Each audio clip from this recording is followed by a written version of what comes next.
Umayya দাসীদেরকে ডাক দিলেন, ও আমার দাসীরা শুনে রেখে দাও, জেনে রেখে দাও, এ বেলাল আমার কাজ করবে, এ বেলাল আমার খাবে, অথবা মুহাম্মাদের গোলামি করবে। আমি উমাইয়া এটা সহ্য করতে পারবো না, আমি উমাইয়া এটা মেনে নিতে পারবো না। এ বেলালকে কঠিন শাস্তি দিতে হবে, এ বেলালকে কঠোর শাস্তি দিতে হবে।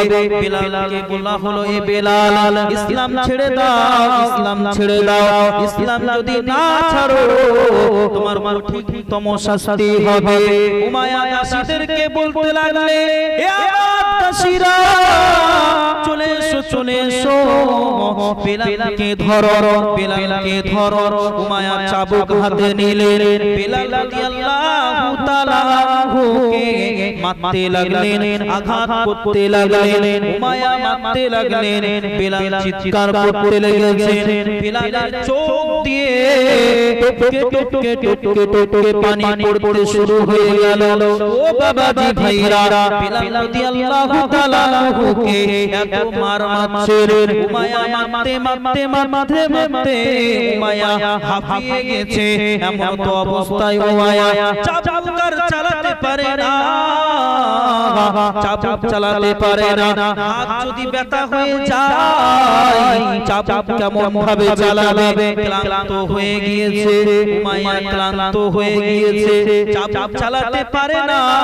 উমাইয়া বলছে, বেলাল তুমি ইসলাম ছেড়ে দাও, এত মারলাম, তোমার ভিতরে নবীর মহব্বত এত কি করে হলো? তোমার ভিতরে নবীর ভালোবাসা এত কি করে হলো?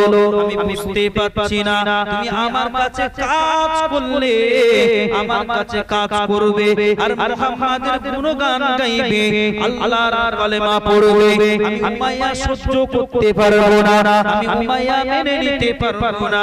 ওরে বেলাল ইসলাম ছেড়ে দে, আমি এত মারলাম, সকাল থেকে সন্ধ্যা পর্যন্ত মেরেছি, চাবুক মেরেছি, এত চাবুকের মার বেলাল রাদিয়াল্লাহু তাআলা আনহুর শরীরেতে পড়েছে।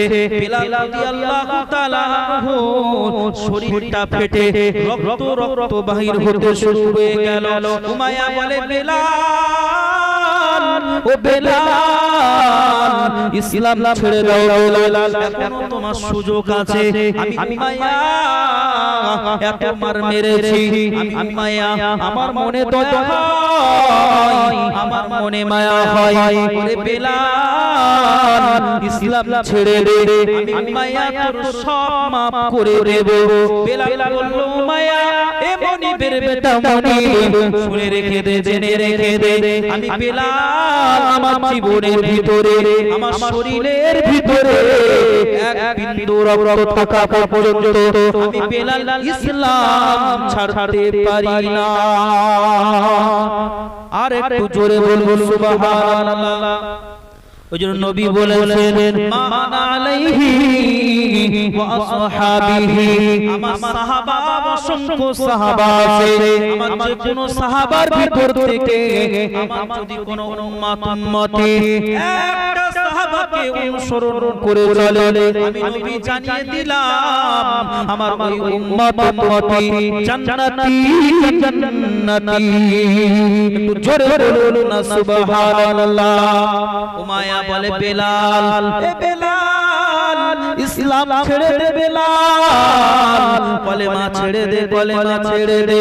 বেলালকে এত মার মারলেন, সন্ধ্যা হয়ে গেল, উমাইয়া আর মারতে পারে না, উমাইয়া ক্লান্ত হয়ে গিয়েছে। দাসীদেরকে বলল, ও আমার দাসীরা শুনে রেখে দাও, জেনে রেখে দাও, এই বেলালকে লোকাপের ভিতরে রেখে দাও, এই বেলালকে কিছুই খেতে দেবে না, এই বেলালকে পানি পর্যন্ত দেবে না, এই বেলালকে সব রকমের আরামকে ত্যাগ করে দাও। দাসীরা সঙ্গে সঙ্গে উমাইয়াকে ধরে জেলখানার ভিতরে বন্দী করে ফেললেন। রাতের বেলা বেলাল রাদিয়াল্লাহু তাআলা আনহু আল্লাহর কাছে দোয়া চাই, রব্বুল আলামিন, আল্লাহ আমি বেলাল আমি নবীকে ভালোবেসেছি, আমি বেলাল আমি নবীকে চিনেছি, আমার নবীকে বনের হরিণী চিনেছে, আমার নবীকে পশু পাখিরা চিনেছে, আমার নবীকে মাছেরা চিনেছে, আমার নবীকে সবাই চিনলো। আমি বেলাল আমি চিনতে পেরেছি আমি ইসলাম ছাড়তে পারি না, আমার নবীকে ভুলতে পারবো না, আমি কলেমাকে ভুলতে পারবো না। ও রব্বুল আলামিন আল্লাহ পাক আমি বেলালের শরীরেতে এত তাকত দেবেন আল্লাহ, আমি বেলাল আমাকে যদি মারতে মারতেও মেরে ফেলে আমার জীবন চলে যাবে, আমি বেলাল তারপরে আমি কলেমা ছাড়বো না, আমি নবীকে ভুলতে পারবো না। আল্লাহ পাক আপনি আমাকে শক্তি দেন, আমি মাইয়া সমস্ত জুলুম অত্যাচার যেন সহ্য করতে পারি। সুবহানাল্লাহ। এখন আমাদের ভিতরে যদি এরকম কোনো কারো যদি করা হয় তা আমরা কি ইসলামে থাকবো বলে মনে হয়? ইসলামে থাকবো বলে মনে হয়? বাবাজি কথা বললে আলোচনা করতে ভালো লাগবে, আর কথা না বললে আমারও ঘুম পাবে আপনাদেরও ঘুম পাবে, এজন্য একটু কথা বলতে হবে।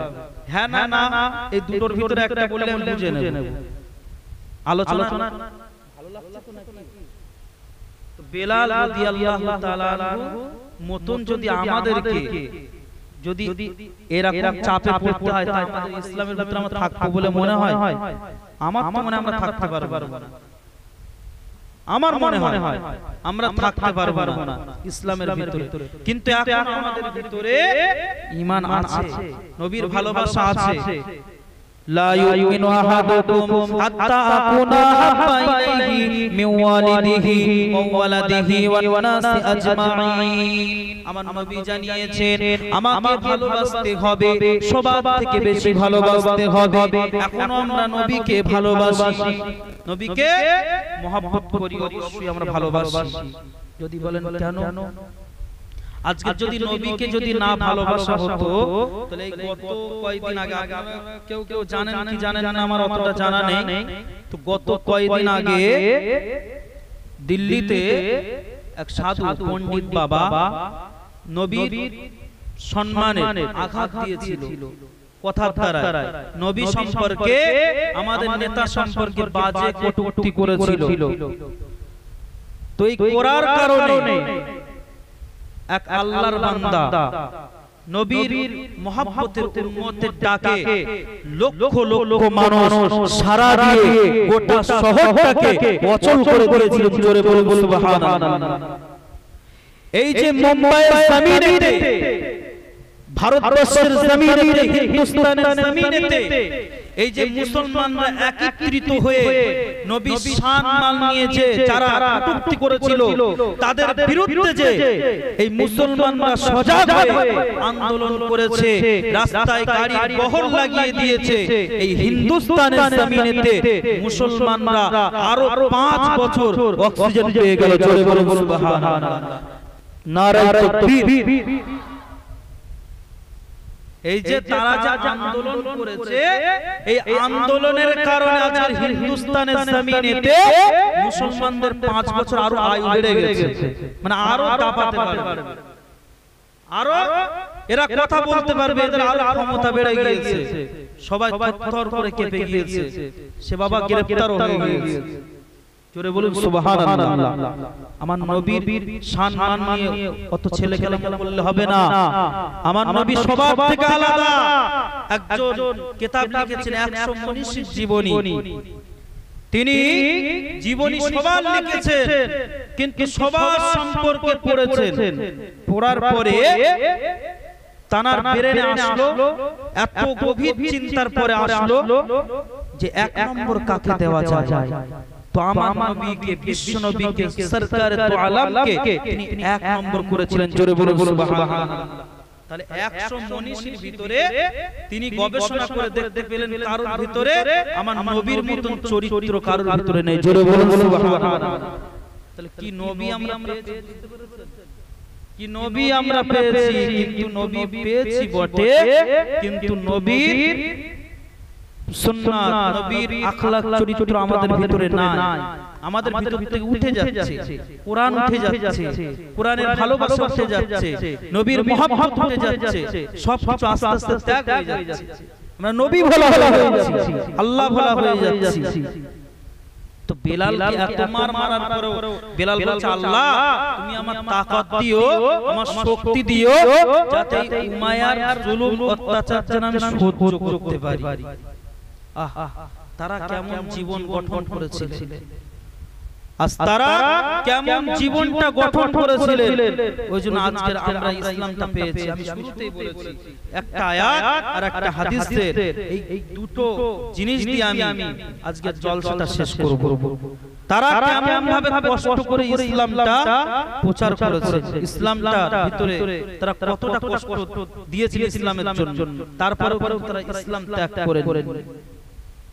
সকাল হয়ে গেল, বেলাল রাদিয়াল্লাহু তাআলা জেলখানার ভিতরে বন্দী আছে। উমাইয়া বলে, ও আমার দাসীরা ওই বেলালকে ধরে আনো। সারা রাত তো খাওয়া দেওয়া হয়নি, পানি পর্যন্ত দেওয়া হয়নি।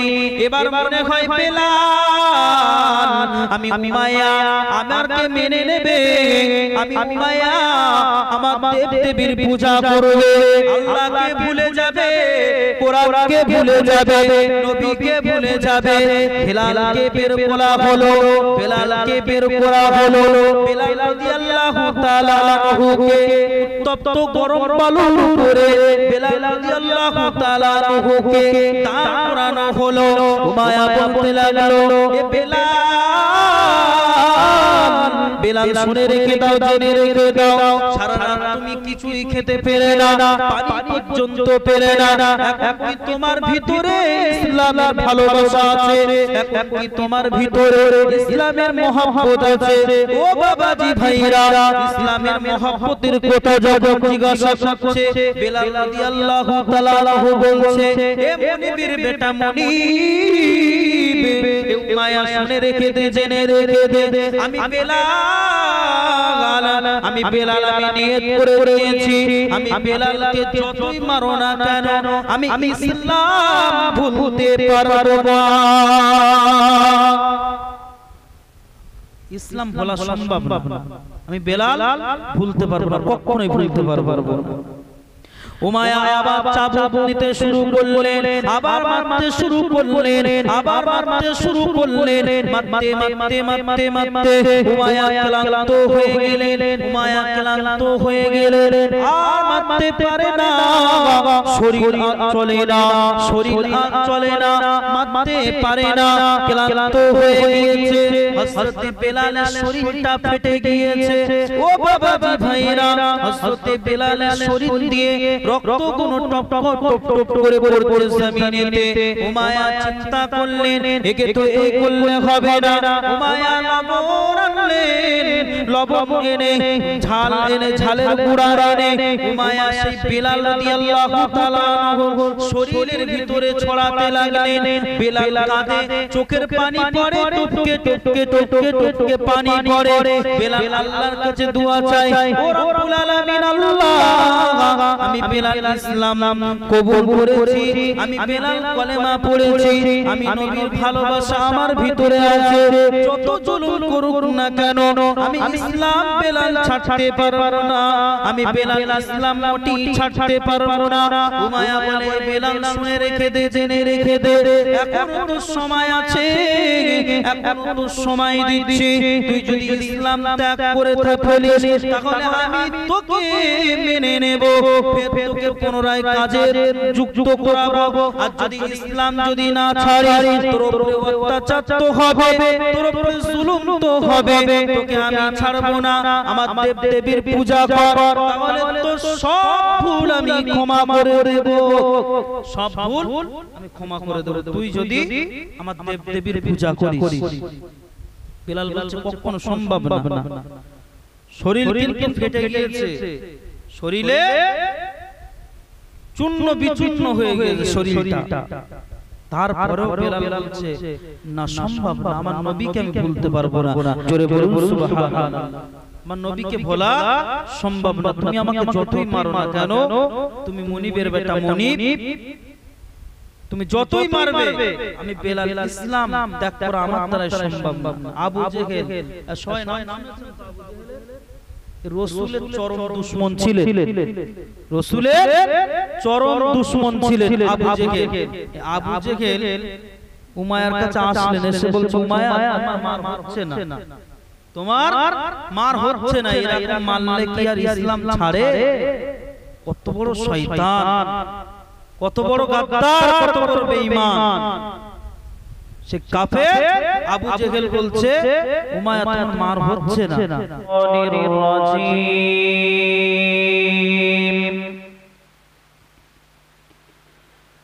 বিসমিল্লাহির রহমানির রহিম।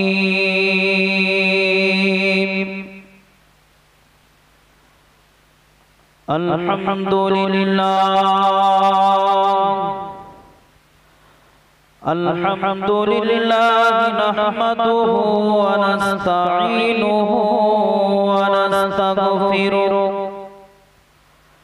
ওয়া নু'মিনু বিহি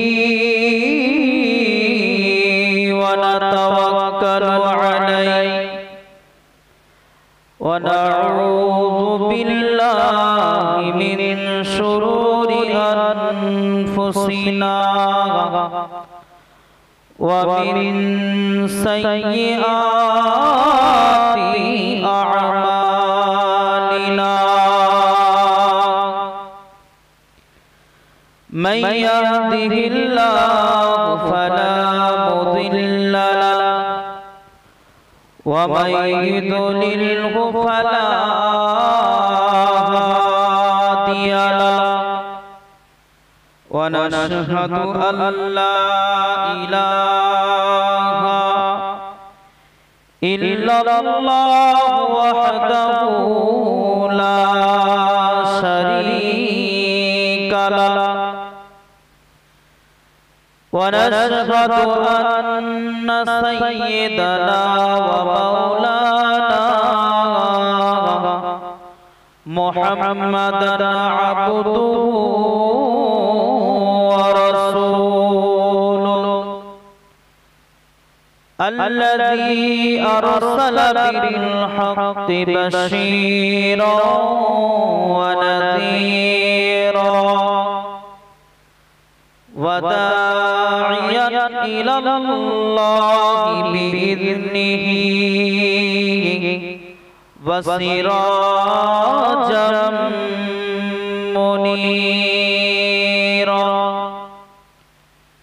ইন্নাল্লাহা ওয়া মালাইকাতাহু ইউসাল্লুনা আলান নাবী ইয়া আইয়ুহাল্লাযীনা আমানু সাল্লু আলাইহি ওয়া সাল্লিমু তাসলিমা। আল্লাহুম্মা সাল্লি আলা, মহব্বতে পড়ুন, জোরে জোরে পড়ুন।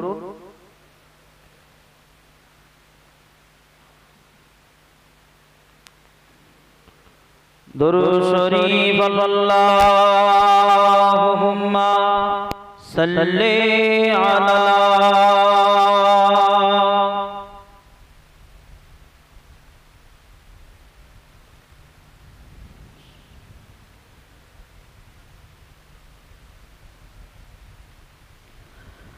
রাসূলুল্লাহ হাবিবুল্লাহ,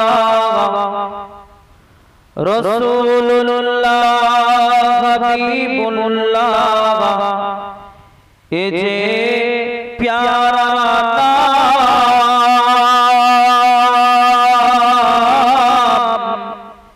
এ নামেতে আছে মধু, কে জানিত আগে, তাই তো সেই নামে দরুদ পড়ি আমরা গুনাহগার মুসলমান আল্লাহুম্মা জোরে জোরে পড়ুন মহব্বতে পড়ুন ওয়া আলা আলি সাইয়্যিদিনা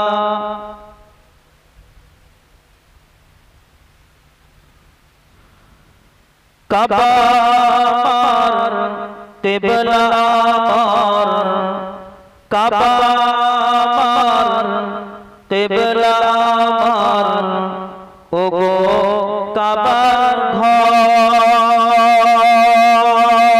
ঘর তোমারে দেখলে আমাদের নয়ন জোড়ায় আল্লাহুম্মা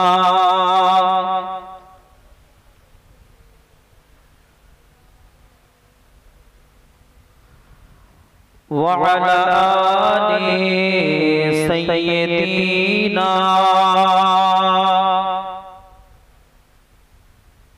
একটু কলমায় জিকির করুন লা ইলাহা ইল্লাল্লাহ মোহাব্বতে জিকির করুন লা ইলাহা ইল্লাল্লাহ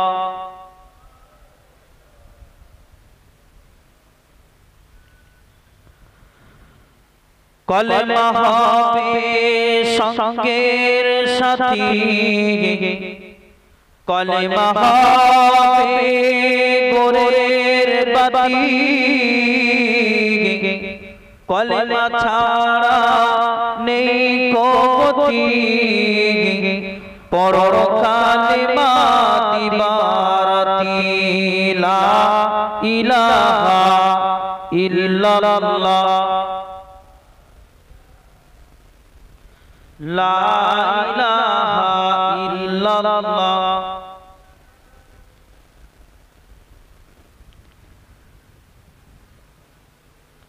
তুমি আসমানে থাকো প্রভু আমি জমিনে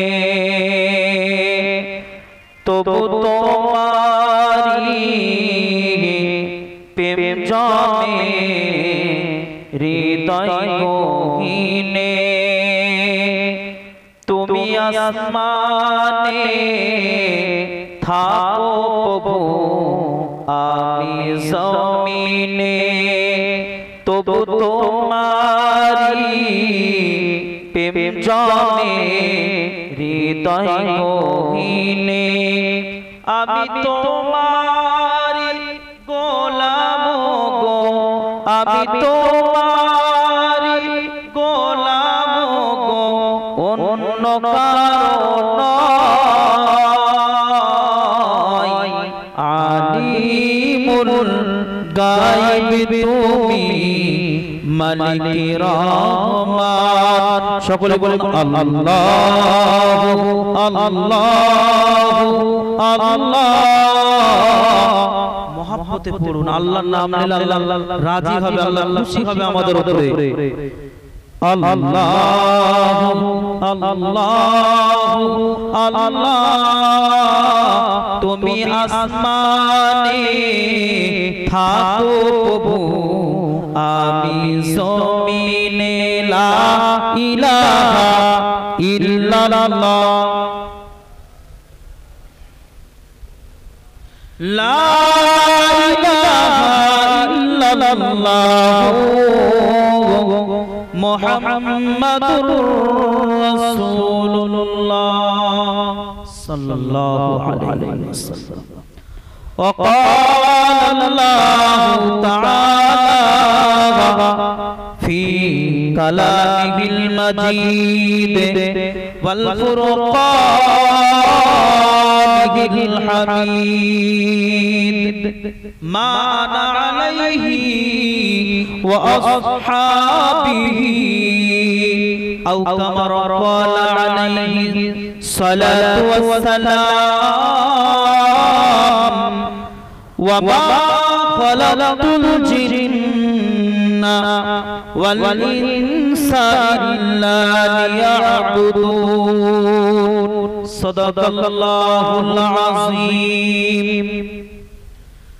সমস্ত প্রশংসা, সমস্ত আরাধনা, সমস্ত উপাসনা সেই মহান প্রতিপালকের দরবারে, যিনি আমাদেরকে সুন্দরভাবে জান্নাতের বাগানে সকলকে একত্রিত করেছেন নবীর শান, নবীর মান, আল্লাহর গুণগান শোনার জন্য। সেই মহান স্রষ্টার দরবারে শুকরিয়া বর্ষিত হোক। আমরা সকলেই বলি আলহামদুলিল্লাহ। তারপরে যে নবী, যে নেতাকে না সৃষ্টি করা বলে, আল্লাহ পাক গোটা আসমান জমিন কুল কায়নাত আল্লাহ কিছুই সৃষ্টি করতেন না। ডক্টরের ডক্টর, প্রিন্সিপালের প্রিন্সিপাল, মাস্টারের মাস্টার, এক কথাই বলা যায় আল্লাহ পাক একটি বালু কণাও পর্যন্ত সৃষ্টি করতেন না। সেই নবীর শানে অসংখ্য দরুদ বর্ষিত হোক। সকলেই বলুন সাল্লাল্লাহু আলাইহি ওয়াসাল্লাম। মঞ্চে উপস্থিত উলামায়ে কিরামগণ, সামনে বসে থাকা বয়োজ্যেষ্ঠ সমবয়স্ক, পর্দার আড়ালে পর্দানশীনা মা ও বোনেদের সকলকে আমার তরফ থেকে আন্তরিক সালাম ও মোবারকবাদ জানাই। আব্বাজি ভাইজান যারা বসে আছেন, আজকে আমরা এখানে কিসের জন্য এসেছি? এই জান্নাতের বাগানটা কিসের জন্য সাজানো হয়েছে? যে গ্রামের বালা মুসিবত, কিছু সওয়াবের আশায়, কিছু নেকির আশায় এইরকম জান্নাতের বাগান সাজানো হয়। জান্নাত কিন্তু আমরা দেখিনি, জান্নাত কি আমরা দেখেছি? জান্নাত দেখিনি, জাহান্নাম দেখিনি, কিন্তু আমরা বিশ্বাস করি। এই বিশ্বাসের নাম হলো ঈমান। জোরে বলুন সুবহানাল্লাহ। আপনারা সুবহানাল্লাহ তো আসতে হচ্ছে, ঝিমিয়ে গেছেন নাকি? কালকে জলসা ছিল বলে কালকে হয়নি বলে আজকে ঝিমিয়ে গেছেন নাকি? তাকবীর দেন, নারায়ে তাকবীর, নারায়ে তাকবীর, নারায়ে তাকবীর। তাহলে মুসলমান আওয়াজ হবে অনেক উঁচু। মুসলমান তাকবীর দেবে, আসমান কেঁপে যাবে। জোরে বলুন সুবহানাল্লাহ। তাহলেই তো মুসলমান। আজ সাহাবায়ে কেরামরা এই ইসলামকে পৃথিবীর কোণে কোণে পৌঁছেছে এই তাকবীরের দ্বারা, জীবনকে উৎসর্গ করে দিয়েছেন। তারপর আজকের আমি মুসলমান হয়েছি, ঈমান আনতে পেরেছি, নামাজ আদায় করতে পারছি, মুখে দাড়ি রাখতে পারছি। কত সহজ নয় বাপ। ইসলাম বহুত কঠিন ভাবে এসেছে। সাহাবীদের জীবনের বিনিময়ে ইসলাম পেয়েছে, রক্তাক্ত হয়ে গিয়েছে, সাহাবারা শহীদ হয়েছে, তারপরে ইসলামটা আমরা পেয়েছি। তো আমাদের উদ্দেশ্য এখানে আমরা বসেছি কিছু গুনাহকে ঝরানোর জন্য। যাদেরকে আল্লাহ ভালোবাসেন, যাদেরকে আল্লাহ মহব্বত করেন, আল্লাহ পাক তাদেরকে এই মজলিসে আনেন। আল্লাহ পাকের রহমত যাদের উপরে থাকে না, তাদের উপরে তারা এই মজলিসে আসতে পারবে না। এটা আল্লাহর রহমত, আল্লাহর ভালোবাসা যার অন্তরে থাকবে, যার উপরে থাকবে, সেই আসবে এই মজলিসে। আজকের এটা যদি কোরআনের মজলিস না হয়ে কোন যদি গানের মঞ্চ হতো, কোন যদি সিনেমার মঞ্চ হতো, তো এখানে চ্যাংড়া ছেলেদের জায়গা দেওয়া যেত না, স্টেজ ভেঙে ফেলতো, স্টেজ ভেঙে ফেলতো, এত লোক হতো। কিন্তু আজ কোরআনের মজলিস, কোরআন কোথায় গেছে? কোরআন ভুলে গেছি আমরা, রাসূল ভুলে গেছি, আমরা দ্বীন ভুলে গেছি। এই জন্য আজকে দশা আমাদের এইরকম।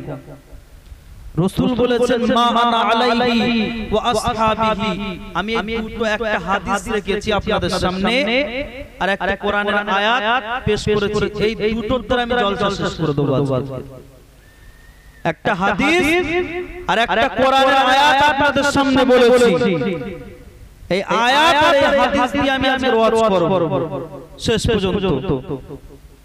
যে আমাদের কি করার দরকার ছিল, সাহাবারা কি করেছেন আর আমরা কি করছি, আমরা কি সঠিক জায়গায় থাকতে পারছি না আমরা ভুল চলছি, এই সম্পর্কে আজকে আলোচনা করব। রাসূল বললেন মা আনা আলাইহি ওয়া আসহাবিহি, আমার যে কোন সাহাবাকে যদি আমার উম্মতি যদি অনুসরণ করে চলে সে বেশক জান্নাতি। জোরে বলুন সুবহানাল্লাহ। তাহলে এর দ্বারা বোঝা দরকার আছে যে নবীজি বলেছেন যে যে কোন একটা সাহাবাকে যদি মেনে চলেন আমার উম্মতিরা জান্নাতে যাবে। তাহলে কি সাহাবারা কি কম নবীকে মেনেছে? মনে হয় সাহাবারা নিশ্চয় নবীকে অনেক বেশি মেনেছেন। ওই জন্য নবী সাহাবীদের উপরে খুশি হয়ে আল্লাহর নবী সাহাবীদের এই মর্যাদা দিয়েছেন। আল্লাহ নবী বলেছেন as-সাহাবী কান-নুজুম, আমার একটা সাহাবা হলো একটা নক্ষত্র। আমার আগের বক্তা বিলাল সম্পর্কে আলোচনা করছিলেন, বিলাল সম্পর্কে আলোচনা করছিলেন, কিন্তু বিলালের ইতিহাস, এই বিলালের ইসলাম গ্রহণ অত সোজা নয়। বিলালকে ইসলামের ভিতরে আসতে হয়েছে অনেক কষ্ট করে, জীবনকে উৎসর্গ করতে হয়েছে। তারপরে এই বিলালের উপরে আমার আল্লাহ রাজি খুশি হয়েছে। জোরে বলুন সুবহানাল্লাহ। তাহলে আল্লাহ পাক কোরআনের ভিতরে আল্লাহ পাক বললেন ওয়া মা খালাকতুল জিন্না ওয়াল ইনসা ইল্লা লিয়াবুদুন, আমি আল্লাহ জিন ও ইনসানকে সৃষ্টি করেছি একমাত্র আমার ইবাদত করার জন্য, আমার জিকির আজকার, আমার বندگی করার জন্য আমি আমার বান্দা বান্দীদেরকে সৃষ্টি করেছি। আল্লাহ কি বলেছেন যে আমার বান্দা বান্দীরা সব সময় আমার ইবাদত করতে হবে।